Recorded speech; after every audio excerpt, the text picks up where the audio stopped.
Okay, so this is the next one about the inverse that you asked me about. So first things first, coming up with the inverse equation, ask us to swap the f of x for y, and then interchange the x's and the y's.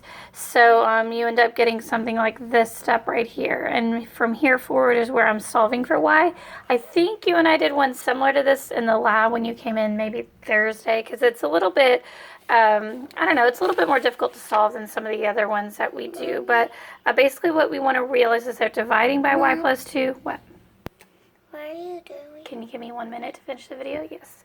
We're going to multiply both sides by y minus 2. So you'll see these guys canceling out, because if we divide by y plus 2 and multiply, or y minus 2 and multiply by y minus 2, we end up with just the y plus 6. And then the x times y minus 2, I just kind of wrote in this order just so that you could see me distributing that x. So basically what we're heading towards is getting anything that has a y on the same side. So at this point, I'm noticing that, we've already got a y over here. And instead of kind of moving him to the left and making him negative, I just decided to move this guy over here. So I subtracted the xy, and then I'm going to move the 6 over here, okay? So on that left-hand side, since these guys are gone, we have negative 2x minus 6. On the right-hand side, the y stayed, and the minus xy joined up with him. We're going to factor out a y from these two guys, so pulling out that y leaves 1 minus x. And now you can see that we can then divide by the 1 minus x on both sides to finally solve for y. Now I get this kind of squirrely looking equation, negative 2x minus 6 over 1 minus x. So a bunch of subtraction. But it's acceptable, and Math Lab should have definitely taken something like that if you put it in there. I will point out that the answer that they have is a little bit different, but it's equivalent to it. So you'll see that since all those subtraction signs are in there, we could have made the decision to factor out a negative 1 and essentially change all these signs. Negative 1 times 2x is negative 2x. Negative 1 times 6 is negative 6. Negative times the negative, you will get back to that positive 1, and a negative 1 times the x gets you the minus x. So that would leave something like this, and then the only other difference in what they have is that they've changed that denominator to be in the order of x minus 1.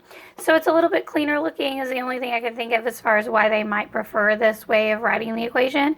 But like I said, they shouldn't have a problem with this format. And then the other thing that they've done is explain that x cannot equal positive 1. And the reason behind that is because that positive 1 is the only number that would cause us to divide by 0. Because 1 minus 1 is 0. Negative 1 plus 1, 0, and of course 1 minus 1 again is 0. And you'll see I've shown that no matter what version you chose to use, setting each of these three denominators to 0 would cause x to not be able to equal to a positive 1.